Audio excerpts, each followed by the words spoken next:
j'ai pris des mesures pour qu'ils soient un peu propres, comme vous voyez déjà. Ouais.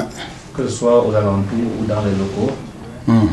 Oui, mon souci maintenant, c'est que des dignes fils, avant que l'administration n'apporte sa part, que les dignes fils, les femmes là de, disons, Moudjo, vraiment pensent à la réhabilitation de ces structures sanitaires, qui aussi est autant importante pour eux que pour tous ceux qui viennent d'ailleurs. Oui.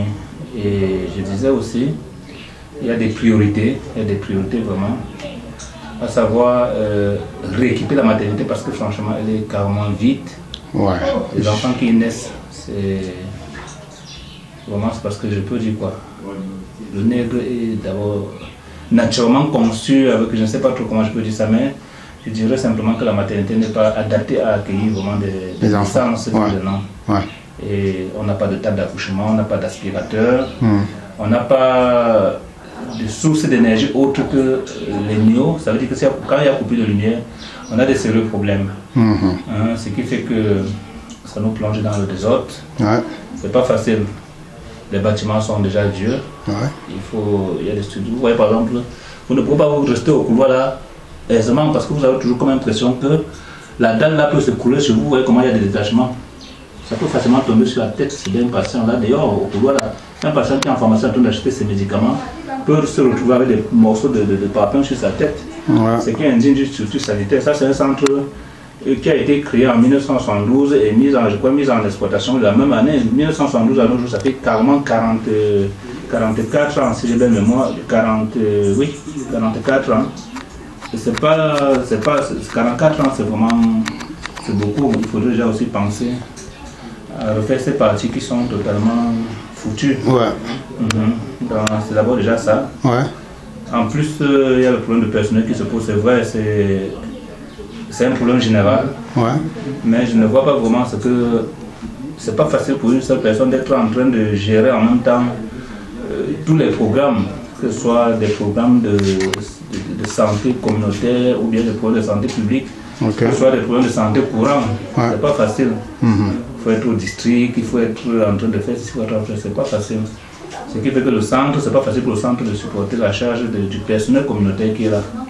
Donc si franchement on pouvait aussi voir ce côté-là, ça pourrait toujours rebooster non seulement le moral de ceux qui sont là, mais rehausser l'éclat de la structure. Surtout que de nos jours, le centre est quand même en train d'être fréquenté. Et le personnel serait la bienvenue déjà. Ok, je voulais un peu revenir sur cet aspect de personnel. Quand je suis arrivé là, j'ai rencontré les deux dames là, et puis je leur ai demandé si elles étaient formées et envoyées ici par l'administration. Elles m'ont dit non. Bon, j'étais d'abord un peu surpris. Et puis je leur ai demandé, bon, que feriez-vous en cas d'une urgence, d'une grande urgence? Parce qu'on peut dire que les urgences peuvent être gradées par pourcentage. Bon, que feriez-vous? Bon, parce qu'elle m'a dit, bon, en fait, le chef médecin que vous êtes ne peut pas généralement être là 24 heures sur 24. Donc, ça veut dire qu'elles sont obligées d'assumer les heures où vous n'êtes pas. Alors, je leur demande, que feriez-vous en cas d'une urgence de 90%? C'est-à-dire que quand l'urgence est signalée est très élevée. Que feriez-vous? Mais bon, elles m'ont dit qu'elles ne peuvent faire que ce qu'elles peuvent. Elles vont se débrouiller. Bon, moi, je n'ai pas bien saisi. Oui, sinon, en rapport avec les urgences, il y a des instructions très très précises. Il y a des instructions même à ne pas blaguer avec, parce que l'urgence, il faut d'abord savoir ce que c'est que l'urgence. Afin même de savoir quelle prise en charge adaptée. Sinon, en réalité, il y a des normes, il y a des règles strictes par rapport aux urgences.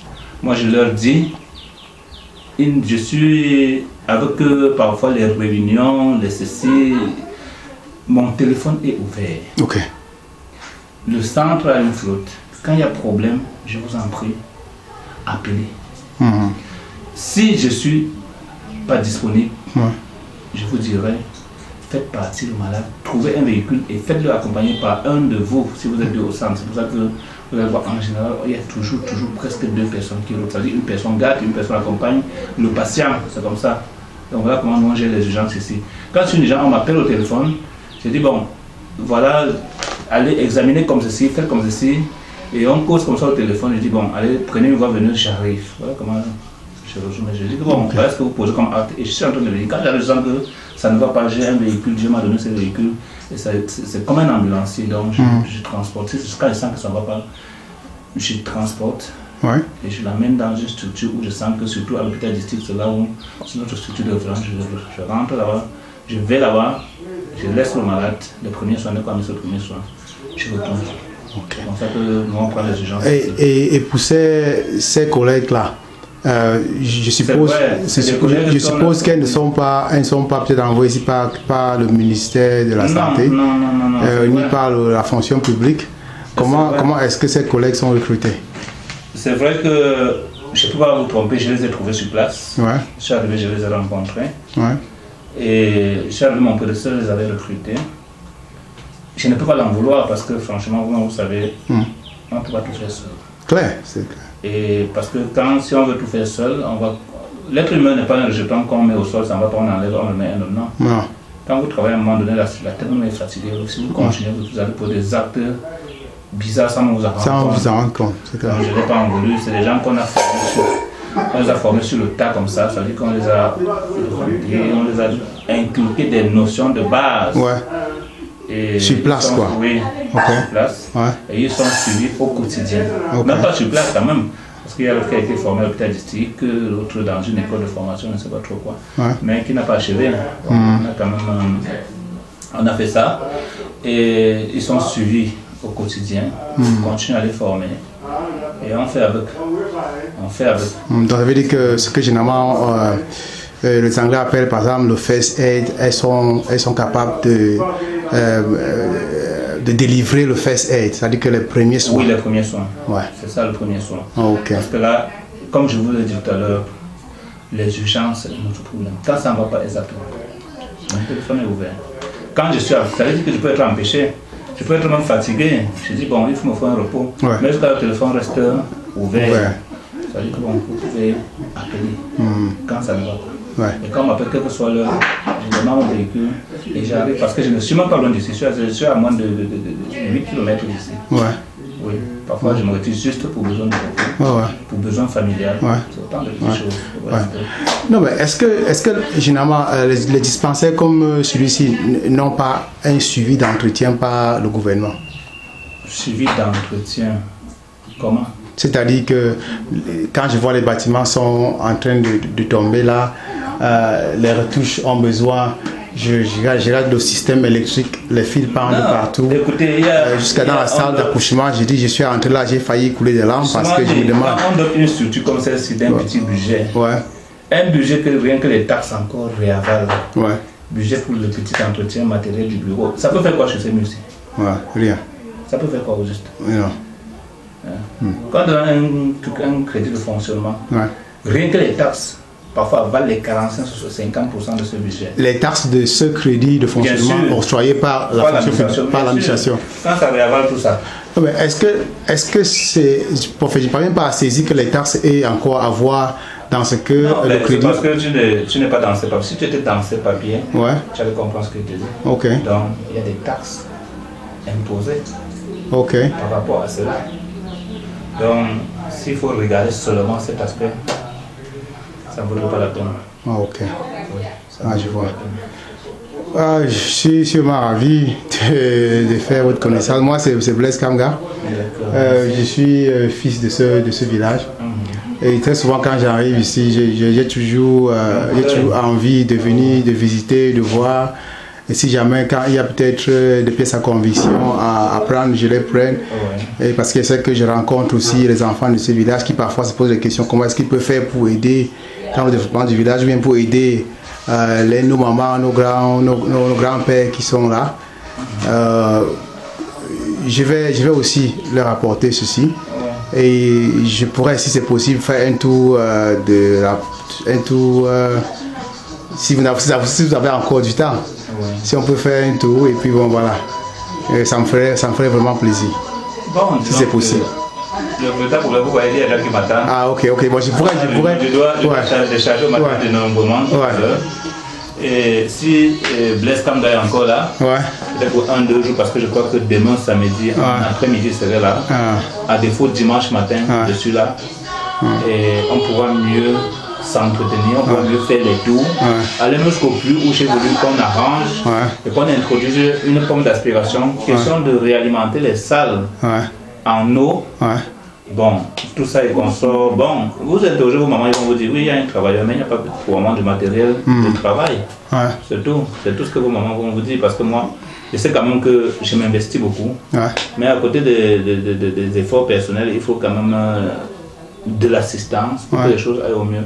Donc si vraiment vous pouvez nous soutenir, ne serait-ce que dans le domaine de la réhabilitation de la maternité, de la réhabilitation de notre laboratoire, vraiment je pense que ce serait la bienvenue.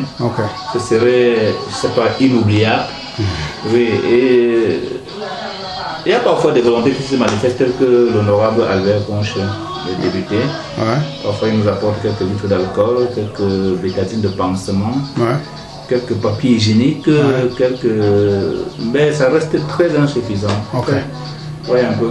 Ce que je dis, c'est que l'homme de Moudjou aime son hôpital. Oui, les filles de Moudjou aiment vraiment leur structure sanitaire.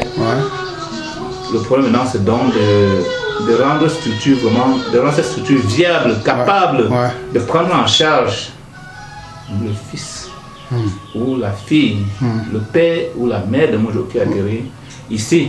Donc voilà tout ce que je peux demander à l'élite. Je t'ai dit tout à l'heure que j'ai quand même fait une liste de doléances que Sa Majesté a pris.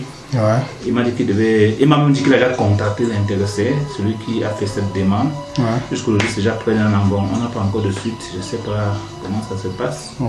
Je suis aussi en train de faire un semblant de plan de réhabilitation que je vais soumettre au chef de district. Qui va aussi, il m'a dit, il va soumettre à la région. Parce que vraiment, je vous dis le département là, comment vous allez projeter aux autres. Parce que c'est un peu ça. Sinon, si c'est dit que parce que le village non, il faut en laisser. Oui, c'est ça, parce que il essaie, c'est vrai, il y a eu des petites nuances, machin, mais je crois que ces nuances sont en train de disparaître. Sont en train de disparaître ou bien ont disparu? Ont disparu même, je peux dire ça. Ont disparu parce que là, je pense que cette structure sanitaire est en train de retrouver ses lettres de noblesse. Même si il y a encore beaucoup à faire, elle est en train de retrouver ses lettres de noblesse. Quand voilà des stagiaires, je crois que c'est la 7e vague, depuis janvier 2015. Elle vient de l'Institut universitaire de l'Estuaire, comme vous lisez, pour ce calendrier-là. Il y a un calendrier quelque part là qui... Bon, c'est de l'autre côté. Ils viennent comme ça, là, ils sont là tout le temps, les stagiaires. On n'envoie pas les stagiaires, on ne peut pas déplacer les gens de doigts là. On traverse Pété Bandjoun pour avoir n'importe où. Non, si on les envoie, c'est parce qu'on sait qu'il y a quelqu'un, elles peuvent témoigner. C'est-à-dire qu'on n'est pas là pour s'amuser, on est là pour travailler. Qu'on a besoin. Oui, ils sont au nombre de 5. Il y a l'imagerie médicale, il y a les diplômés d'État, il y a les sages-femmes. Elles sont là et elles viennent tout le temps. Ça veut dire que si on continue à les envoyer, ça veut dire qu'on est en train de faire du travail sur place. Ça veut dire qu'en plus des enseignements qu'elles reçoivent à Douala dans l'institut universitaire, c'est qu'elles trouvent sur place, elles trouvent leur compte sur place. Ce qui motive leur école à les envoyer constamment. Donc c'est pour ça que je pense quand même qu'on ne se jette pas les fleurs, mais je crois que s'ils viennent permanemment, ça veut dire que quand même sur place, il y a du travail. Donc tout à l'heure, j'ai fait allusion à l'outil informatique. Moi, je crois quand même que un centre médical comme celui-ci devrait avoir. Alors, vous avez dit que ça fait partie des doléances que vous avez faites au chef. Bon, c'est-à-dire, si c'est qu'on se base vraiment sur l'outil informatique, quel est le nombre, par exemple, d'ordinateurs qui ferait vraiment le plaisir de ce centre? Vous savez, le gaspillage n'est pas bon. Moi, je demande juste ce qu'il faut. Parce que un ordinateur, maman apporte ma cola. Il n'y a pas de problème. Ok, merci. Donc, vous voyez, moi je me dis que 1-2, c'est largement suffisant. Parce que le centre n'a pas besoin que d'ordinateur. Non. Mais 1 ou 2 ordinateurs seront la très bienvenue aussi. Ouais. Équiper notre laboratoire sera encore la bienvenue. Ouais.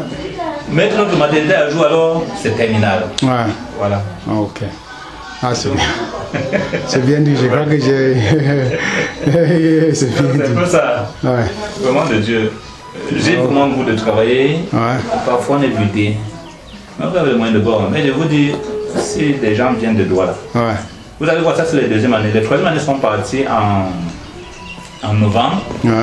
Les troisième année, les premières années arrivent en janvier. Ouais. Les deuxième années, pardon. Et je suis bientôt, avant qu'ils ne partent, en tout cas, ceux qui vont les succéder sont déjà programmés. Est-ce à dire alors que ces étudiants viennent juste se former et repartir ou bien c'est pas... Ils sont encore à l'école de formation. Ah, ok. Ils viennent de leur formation et ils vont repartir. Ah. Ils sont là, ils font le tour dans la communauté, ils éduquent les populations par rapport au plan de santé rencontré. Ils sont actuellement à l'heure où je vous parle, ils sont intéressés, ils ne sont pas partis, ils sont en train d'aller au lycée. Parce que déjà avant-hier, on était au lycée, Ouais. pour l'éducation sanitaire, on était au lycée de Femme Chum. Mardi, on est à l'école primaire. Hein? Avant-hier également, ils étaient à la réunion, les femmes du centre, toujours pour éduquer les mamans sur des problèmes de santé courants, des problèmes liés à l'eau. Je ne sais pas, la planification familiale, Ouais. et bien d'autres sujets. Il y en a assez comme ça. Ouais, on prépare et ils s'en vont exposer. C'est une causerie éducative. Ouais. Et ils vont, je crois que dimanche, on est à Fomaye. Donc ils sont obligés de toucher tout le point de l'air. Donc voilà pourquoi, voilà un peu comment ça se passe avec ces choses-là. Ok, merci beaucoup de l'entretien. Je crois que j'ai appris beaucoup en ces quelques 15 minutes que nous avons passées. J'aurais bien voulu qu'on ait plus de temps et pour aller au tréfonds de certains problèmes que rencontrent dans le dispensaire. Et comme j'ai dit, je ne peux que vraiment remercier dans l'effort que vous fournissez déjà et puis vous encourager à aller de l'avant. Et demander vraiment, prier que Dieu vous donne santé pour que vous puissiez vraiment continuer avec le travail. Parce que je crois que mes grands-mères, mes grands-pères en ont besoin, mes petits frères, mes enfants en ont besoin. Les doléances, comme vous dites, adressées au chef, je crois que pendant mon séjour, j'aurai l'occasion de rencontrer, parce que je vais à Douala la semaine prochaine, j'ai l'occasion de rencontrer. C'est aussi un frère aîné avec qui... nous avons eu à avoir, à faire partie donc des groupes des écoles, des élèves et étudiants du village dans le temps. Donc je crois que j'aurai la possibilité vraiment à avoir facilement accès à lui aussi. Donc je crois que je pourrais le rencontrer et je pourrais peut-être lui jouer donc cette vidéo que je vais aussi enregistrer tout à l'heure par rapport donc au délabrement donc des bâtiments. Et comme j'ai dit tout à l'heure, j'étais dans la salle de maternité, vraiment j'ai failli couler l'âme parce que je n'ai pas encore, ça fait 15 ans que je suis hors du pays et partout où j'ai passé, je crois que j'ai eu l'impression que ce que moi je vois bien dans les centres dans lesquels je vais, c'est-à-dire que c'est un peu comme une garantie, c'est-à-dire que une assurance, ouais. Et je me dis que ça devrait être comme ça partout. Bon, il est bien vrai que dans un pays sous-développé, on ne peut pas avoir certaines choses, mais ça ne peut pas. Mais quand même, il y a l'élémentaire qu'il faudrait que l'on ait. Bon, voilà. Donc je vais arrêter donc l'enregistrement là maintenant et puis je vais reprendre l'enregistrement tout à l'heure quand nous allons sortir.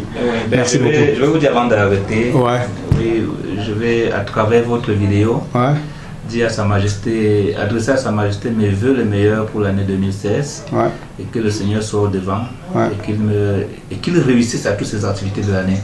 Je vais aussi dire merci à Blaise Kamga parce que vraiment, je vais vous dire, votre visite, votre présence me va tout droit au cœur. Je suis heureux de rester et de sentir un digne fils de Moujo qui vient et qui essaie de comprendre, qui vient vraiment soucieux de l'état de délabrement avancé des bâtiments, non seulement des bâtiments, mais aussi des structures d'hospitalisation ou d'accueil.